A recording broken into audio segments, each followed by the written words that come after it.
As you're starting to think about your Google tour, you're going to also need to think about what is taught in your grade and content area that you plan to teach.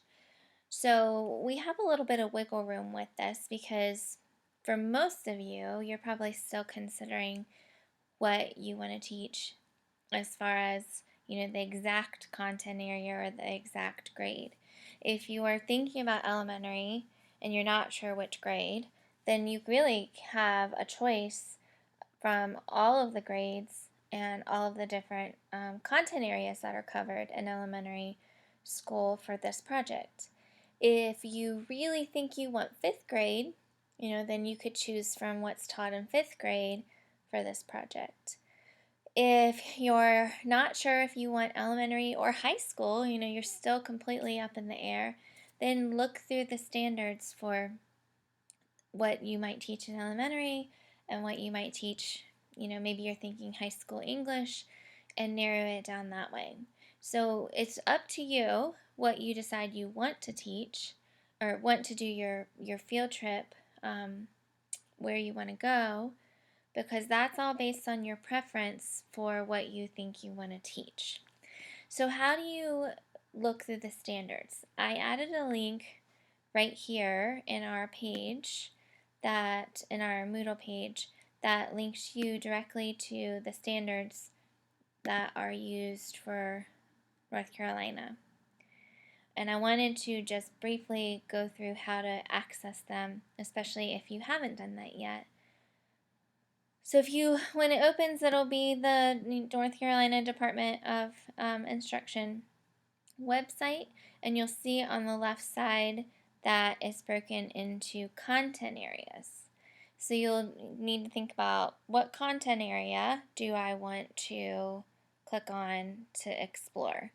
If you're middle or high, you've already probably narrowed that down. But if you're elementary, where all of them are taught, then you'll choose and explore, and then maybe choose another one and explore depending on what you're interested in. So for these virtual field trips, it seems like math is probably the most difficult content area to use. If you are thinking that you want to be specifically a math teacher in middle or high, then I can help you. I have some great examples from previous students who were going the math route and made very nice field trips. But I would think that probably the easiest route would be a science or social studies type field trip, but then also English. I've had several people choose the language arts route, and they follow the path of the characters in a book, or they go to the places that the characters might have been had they really been alive. That's especially true for the historical fiction type books, or books set in a certain time period. So you need to think of a trip that will allow the students to travel to different places around the world or around the nation, or either approach, just as long as they're able to go to different places. So this is not the type of field trip that you would visit one place like Mount Vernon, George Washington's home. This is the type of field trip where you're going to visit multiple places because we're using a map. So I'm going to click, say, on social studies, and say I'm an elementary school teacher and I want to use the social studies standards. When I click on social studies, you see that it opens up, and then I have the option of clicking on the standard course of study, and that's what you want to do. And you'll see that there are still several options. If you just want to go straight to the standards, you can scroll down and you see they're broken into grade level ranges for elementary, K2, 3, 5, and then they're broken into individual grades for middle, and then they're broken into courses for high school. So you see that there. And then they also do have social studies electives, which might be taught at the high school level. So if we go back to these, if say I want to look at 5th grade, then I click on the 3 through 5 PDF, and it's going to pull the standards up for me. It'll take a second. You'll see they all start with this little paragraph, and it does tell you how to read them, and that's something you'll learn more as you progress through your courses, but I'm going to briefly show you how here. So I'm going to scroll down to 5th grade. See, they're in order by grade. And then you see as I get to 5th grade, it'll tell me, it'll warn me, 5th grade right here. But then it also tells me by looking at the beginning of the standard or the objective. So it starts with a 5, that means it's a 5th grade standard or objective.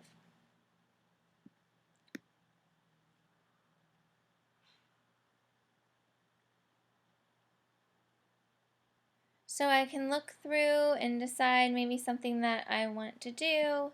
Maybe I want to do something where they're traveling around the 13 colonies, which aren't going to look the same. So maybe I visit the states where those colonies existed.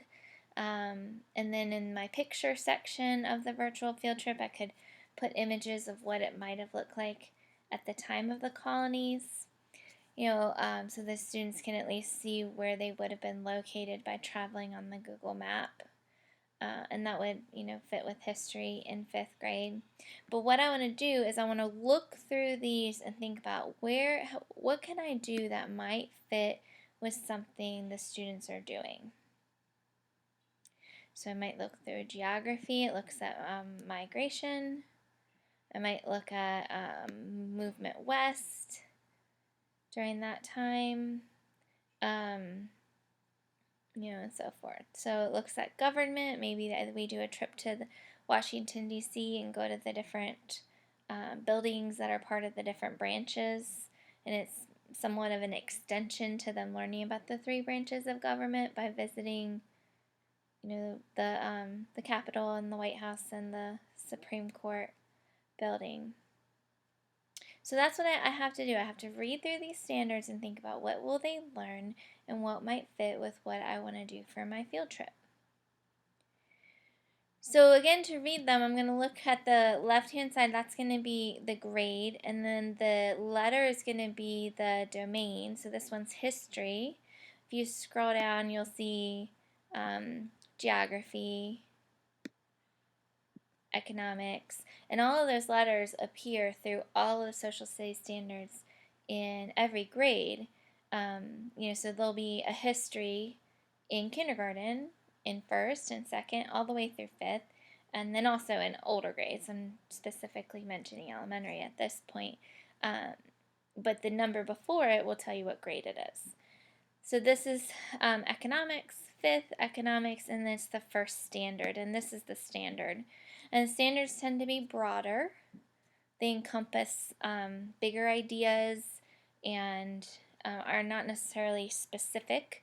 But if you look over here at the objectives, so this is the 1st standard, this is the 5th grade economics, the 1st standard, and the 1st objective that falls under it. You'll see it's more specific. So understand how a market economy impacts life in the United States. Well, that's pretty broad.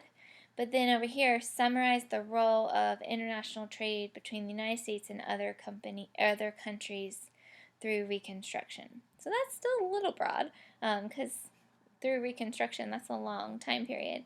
But I could specifically have them summarize the role of international trade between the United States and other places like the United Kingdom after the Revolutionary War, when we became the United States. So I could be more specific. But you see, that's a little more specific than this.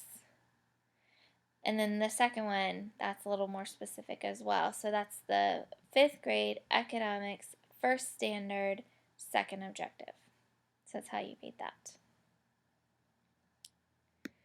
So if I decide I don't want to do social studies, science pretty much looks the same. I would click on science, standard course of study, And for this one, there they are. So instead of being listed down here, they've put the link right here. So that's another reason why I wanted to make this video, is because I believe that this website is not always easy to navigate because they don't keep it uniform. But I'd click on standards for science, and then there they are. So, well, and maybe they are down there. No. So they look the same once you click on them, but they're listed in grade ranges and then in courses for high school. Sometimes you'll see the word unpacking, and they'll have a PDF associated with that. They do with social studies as well and the other content areas. When you see unpacking standards, I like those because they're a little more specific.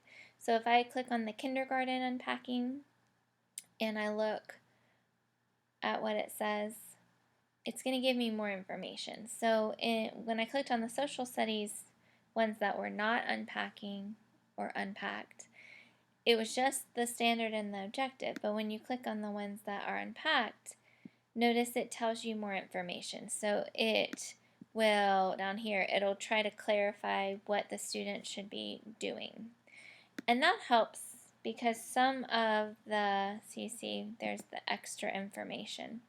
Sometimes the standards are difficult to interpret, and you might read them and think, well, what does that really mean? What do they want the students to be able to do? And the unpacking versions of the standards help you figure out, okay, that's what they mean when they say that. If you are thinking about English language arts and you click on Standard Course of Study, you'll see that it again is a little bit different to navigate. So they're right here. So if you click on it, so it's that little link. There they are, and they're all listed together in one document. So you'll have to look, if you're looking at kindergarten and you look at this first standard, the anchor standard is supposed to work with all grades K-12. And then these specific ones show how it progresses as the students move to each grade. So in all grades, they should learn to read closely to determine what the text says explicitly and to make logical inferences from it. But of course, that's going to look different in kindergarten than it looks in 12th grade. So it is more specific.